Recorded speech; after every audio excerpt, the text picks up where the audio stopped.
So, good morning mga boss. Ito na yung update natin sa ating Super 8. Bali na baklas ko na yung manifold.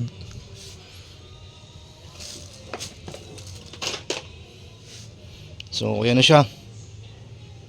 Lumang manifold. Nakarekta na doon kasi outer yan. Yung inner. Tama ba? So, ayan na siya.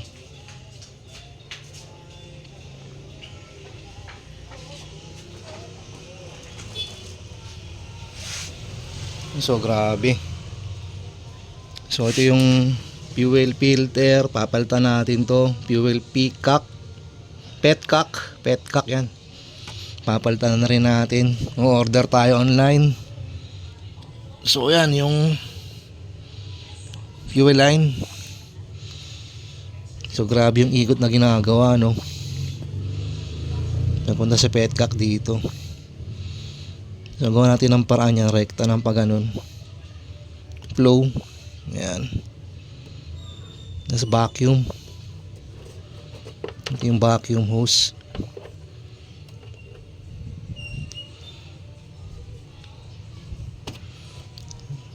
So marami pa tayong aayusin. Baklasin muna natin tong pairings. Magsisimula tayo dito sa K3 rack natin para mabaklas tong pairings. Ay, K3 baka naman gawang engineer para sa ating mga motor. K3 rack. Let's go, babaklasin ko muna guys ha. I'll be back. So ganito yung discarding ginawa ko after matanggal nung socket wrench. Ginamitan pang napaluwagan na pala. Ito na yung ginagamit ko. Kasi nga yun lang yung tools na available natin, yung 48 in 1.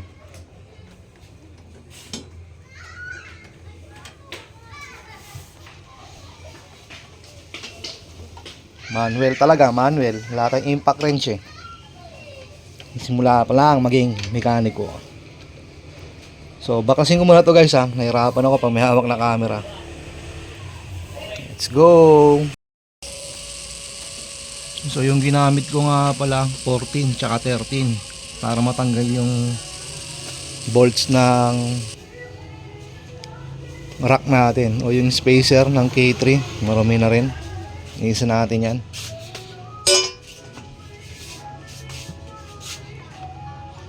Basag-basag na yung pairings natin.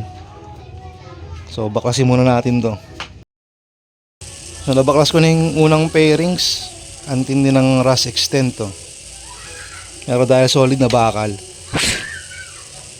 siguro linisin natin, tapos pinturahan na lang natin to.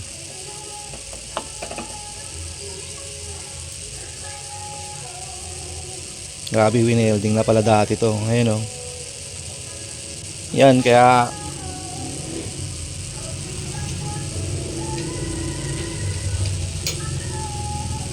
so ito. So bibili rin tayo ng mga fastener na kinakabit dyan, mga bolts tsaka nuts, mga bolt na lang siguro. Ayun, meron dun. So kahit itong isang side lang tanggalin natin para ma-access natin tong fuel filter na mas madali. Tsaka ito pala, babakasin din natin to. So kilos ulit, kilos. So natanggal na natin yung dalawa, isa dito, tapos isa to. Ayan, ito yung pangatlo.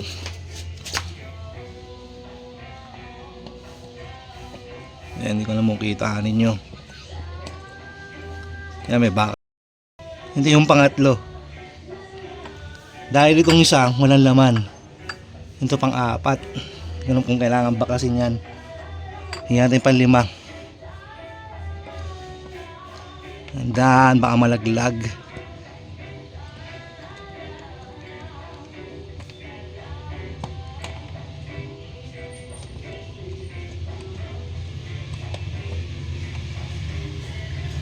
Tapos ito yung last.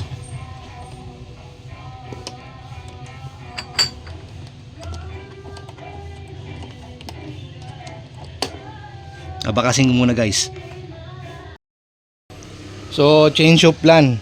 Hindi pa na natin siya mababaklas ng isang ganto lang. Kasi nakakabit pala tong ilaw.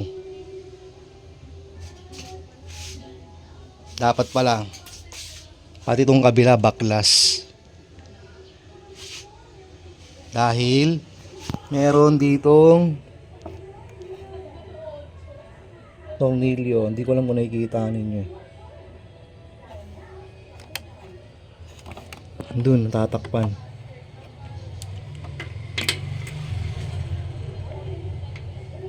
Yun oh. Yun.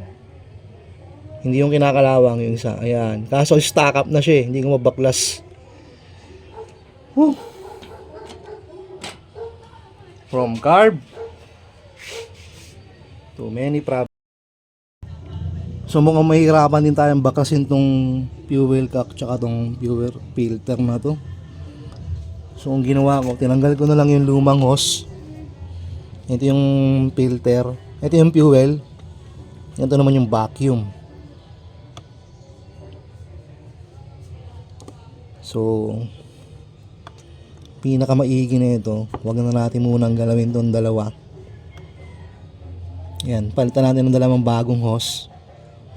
Kasi mamaya barado rin to eh. Tsaka malamang marumi na rin to. Sobrang tagal na rin. Pero madali naman yung plug and play lang yan eh. Nakatake mo lang to eh.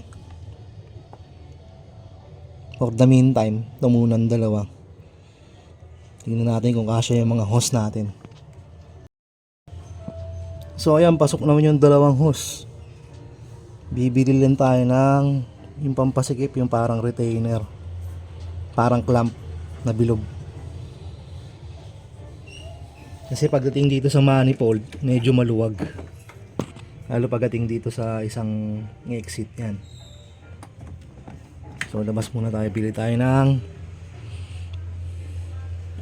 parang pampasikip ng mga lock. So update guys, lumabas tayo.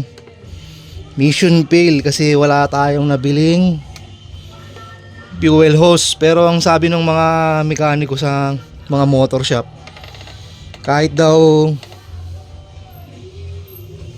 tawag doon yung pampasikip na ano na lang, wire tape wire yata, kalimutan ko yung pangalan eh. So gusto ko talaga fuel hose clamp sana. Kasi nga pagdating dito sa mga to, masikip naman. So ang inaano ko dito sa manifold, dahil nga hatak, katulad nito maluwag. So subukan pa rin natin. So ginawa ko na lang ng paraan guys, kasi nga sobrang late na itong mga clip retainer na to. So ayan, inaangguluhan ko, parang kinat ko siya para magkasya. Tapos yan, pumasok naman din sa kabila. So yun na rin yung gagawin ko dito. Diyan mamaya gugupitin ko rin yan. Ayan, parang ganyan no. Ito kasi nahirapan ako eh. Ayan yung ilalagay ko sa manifold. Ito dyan sa fuel cap. Lalagyan din natin ng clip para sigurado. Let's go! Serranico! So ito na yung format niya, nakalagay na. So yun na, direct from manifold na yan. Ayan, kasi parehas kulay itim eh. So ang problema natin, sobrang haba naman ngayon. So kukuhain natin yung sa luma para makuha natin yung tamang haba. Alright, di ba? Malinis na. Di bang ganyan na lang? Kaso may ipon dun, hatak pa yan.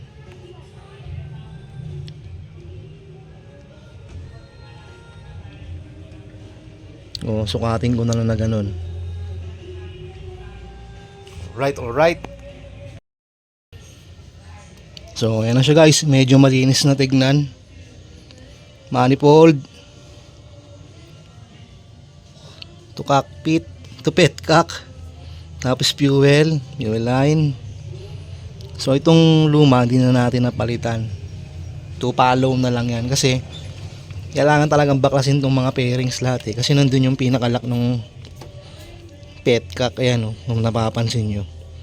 So ang mangyayari, babakasin pa natin tong tangke. That is for another video. So ito na.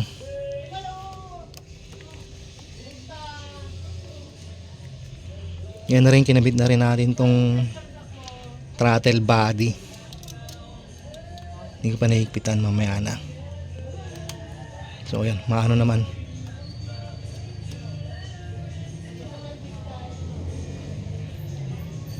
Mukhang kailangan talaga higpitan muna to kasi lumuluwag yan. Ayan, so higpitan ko muna tong throttle body. So ito na, nakabit na natin sila guys. Grabe. Yung enricher nakabalik na. So ito, in and out. Andiyan na rin fuel filter, fuel hose, andiyan na. Manifold, masikip na. So tignan natin kung mag-i-start. Ito na the moment of truth and the lie.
So ayun na guys, naibalik na natin. Nag-i-start naman. So tono na lang tono.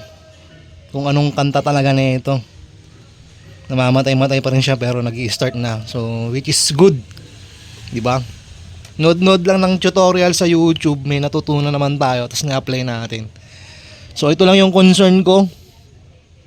So babalikan natin yan, kailangan kasi bakasin tong air filter. Gagamit tayo ng proper tools para maibalik yan. Bago natin isaksak ulit sa manifold. Baka isa rin yan sa nagkukos. Kaya pumupugak pa rin. Tapos itong hose na to, bibili tayong bago. Doon na naman siya nakalagay. So pwede rin yan dyan. So that is it. Napagana na natin tong Super 8. At kung nagustuhan ninyo ang ating video, huwag niyong kalimutan mag-like, share at subscribe. So ibabalik ko muna yung mga pinagbabakas kong pairings. Tsaka tong grab bar. Or wag muna lagyan ng grabber kasi babaklasin din natin tong pairings na to. That's it.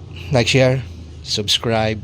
Super 8 edition. Let's go! Patatas Rider. Nagrurunong-runungan at nagagaling-galingan. Pero wala naman talagang alam. Bye! At least I try.